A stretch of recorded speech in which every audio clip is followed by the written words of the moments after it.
প্রথমেই শুকরিয়া করছি মহান সৃষ্টিকর্তা, যিনি আমাদের সৃষ্টি করেছেন। আসলে আজকের যে বিজয়, এ বিজয় রাজাপুর কাঠালিয়ার প্রত্যেকটি মানুষের।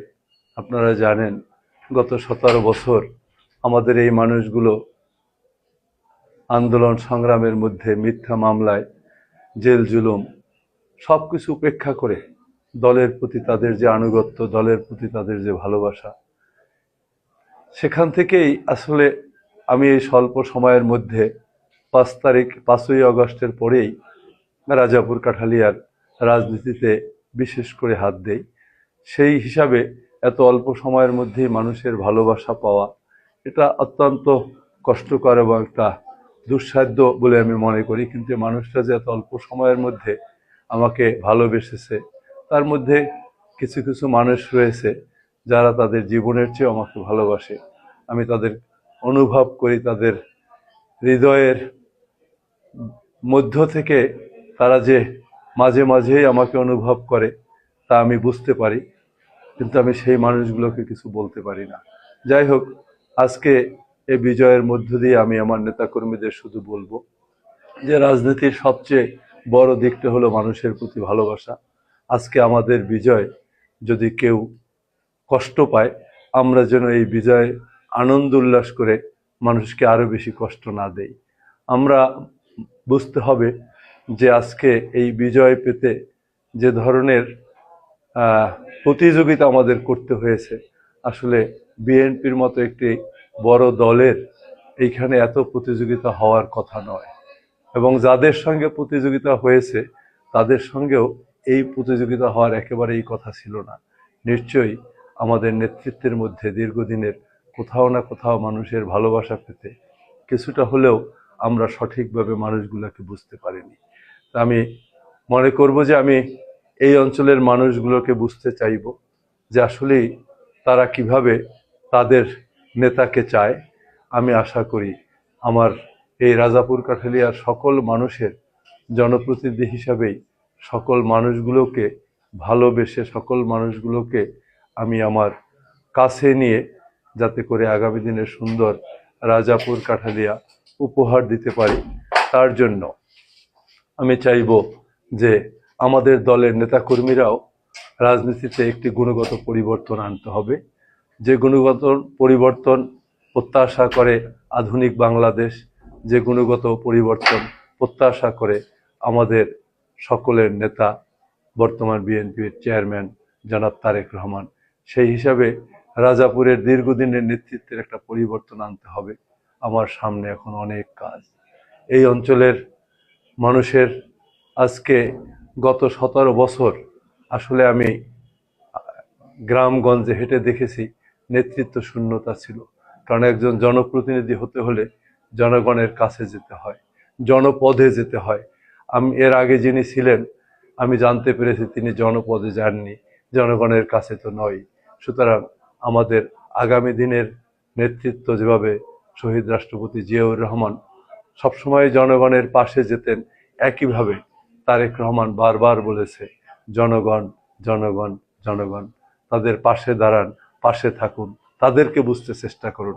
আমার মনে হয় রাজনীতিতে আমাদেরও তারেক রহমান এবং শহীদ রাষ্ট্রপতি জিয়াউর রহমানের যে দূরদর্শী নেতৃত্ব ছিল মানুষকে ভালোবাসার, সেই রাজনীতি ধারণ করতে যদি আমরা পারি, তাহলে আগামী দিনের রাজাপুরে জাতীয়তাবাদী দলের বা জাতীয়তাবাদী শক্তির আর এরকম কোনো প্রতিযোগিতার পড়তে হবে না। সেই হিসাবে আমরা চাই জিয়াউর রহমানকে ধারণ করতে, যিনি নিজে বাংলাদেশের মুক্তিযুদ্ধ করেছেন, স্বাধীনতার ঘোষণা দিয়েছেন, সেনাপ্রধান ছিলেন, তিনি বাংলাদেশের প্রেসিডেন্ট ছিলেন, অথচ বাংলাদেশে তার কোনো সম্পদ নাই। তার থেকে বোঝা যায় কত নির্লোভ এই মানুষটি ছিল। তার জীবন নিয়ে আমরা যদি পড়ি তাহলে দেখতে পারবো তিনি কত সাদাসিধা জীবন যাপন করেছেন। আমরা দেশনেত্রী বেগম খালেদা জিয়ার কথা যদি বলি, সন্তানদের জন্য সবাই একটি নিরাপদ স্থান, একটি বাড়ি চায়, কিন্তু জিয়াউর রহমানকে ধারণ করার কারণে দেশনেত্রী বেগম খালেদা জিয়া 3বার প্রধানমন্ত্রী হয়েও ঢাকা শহরে একখণ্ড জমিও করেননি। সেই হিসাবে আমাদের নিজেদের ব্যক্তির স্বার্থকে বাদ দিয়ে মানুষের স্বার্থের দিকে যদি জিয়া পরিবারের মতো এগিয়ে আসি, তাহলেই আগামী দিনের বাংলাদেশ যেভাবে উন্নত বাংলাদেশ হিসেবে তারেক রহমান প্রত্যাশা করছে, সেরকমই একটি জনপদ রাজাপুর কাঠালিয়ার আমি নেতৃত্ব দিতে পারবো। এবং আমাদের নেতাকর্মীদের বলবো, গত 17 বছর যত ধরনের নির্যাতন নিপীড়ন হয়েছে, নির্যাতন নিপীড়নের জন্য আজকে কোনো প্রতিশোধের রাজনীতি নয়। আমরা যদি নেলসন ম্যান্ডেলার দিকে তাকাই, যিনি হাজারো নির্যাতন নিপীড়নের মধ্য থেকেও তিনি প্রতিশোধ নেননি, আমরা যদি আমাদের তারেক রহমানের দিকে তাকাই, যিনি শিশু বয়সে জেল খেটেছেন, কিশোর বয়সে এতিম হয়েছেন, গত 17 বছর ভাইয়ের কবরে মাটি দিতে পারেননি, জানাজা পড়তে পারেননি, মায়ের পাশে থাকতে পারেননি, মায়া এতটা অসুস্থ ছিলেন যাকে কাছে নিয়ে একদিন সেবা করতে পারেননি, কিন্তু সে তারেক রহমান এসে বাংলাদেশের 18 কোটি মানুষের সেবার দায়িত্ব নিয়েছেন। আমরা চাই তারেক রহমানকে ধারণ করতে। জিয়াউর রহমানের আদর্শ, দেশনেত্রী বেগম খালেদা জিয়ার আপসীন নেতৃত্বের মতো আমরা এখানে নেতৃত্ব দিয়ে আমি আশা করি সকল মানুষকে নিয়ে একটি সুন্দর রাজাপুর কাঠালিয়া গড়ে তুলব। আমার নেতাকর্মীদের প্রতি আমার নির্দেশনা থাকবে, আগামীকালকে থেকেই যাতে এমন কোনো কাজ না করে যাতে অন্যরা কষ্ট পায়। আর একটা কথা মনে রাখতে হবে, বিজয়ের আনন্দ করতে হলে পরাজিতদের সুরক্ষা দিতে হয়। তাই আমরা পরাজিতদের সুরক্ষার মধ্য দিয়েই আমরা বিজয়ের আনন্দ করব। সবাইকে আবারও মোবারকবাদ জানাচ্ছি, যারা তাদের ত্যাগ এবং কাজ করে গত 2 মাস নিরলস পরিশ্রম দিয়ে আজকে মানুষের কাছে গিয়ে আমাকে উপস্থাপন করেছেন, মানুষকে আমাকে ভালোবাসতে সাহায্য করেছেন, এবং যে মানুষরা ভালোবেসেছেন, ভোট দিয়েছেন, তাদের প্রতি আমি কৃতজ্ঞ।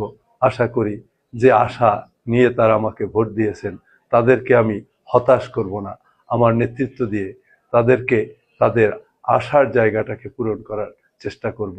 আশা করি আমি সক্ষম হব আমার আগামী প্রজন্মকে সব দিক মিলিয়ে একটি নতুন প্রজন্ম হিসেবে তৈরি করা, আগামী দিনের রাজাপুর কাঠালিয়াকে একটি উন্নত জনপদে তৈরি করা, এবং সকলকে নিয়ে একটি সুন্দর নতুন জনপদ রাজাপুর কাঠালিয়া, ঐক্যবদ্ধ রাজাপুর কাঠালিয়া তৈরি করে সকলকে নিয়ে আমরা একটি সমৃদ্ধিশালী সংসদীয় এলাকা তৈরি করব। সকলকে শুভেচ্ছা, অভিনন্দন। ভালো থাকবেন সবাই। বাংলাদেশ জিন্দাবাদ। শহীদ জিয়া অমর হোক, খালেদা জিয়া অমর হোক, তারেক রহমান জিন্দাবাদ।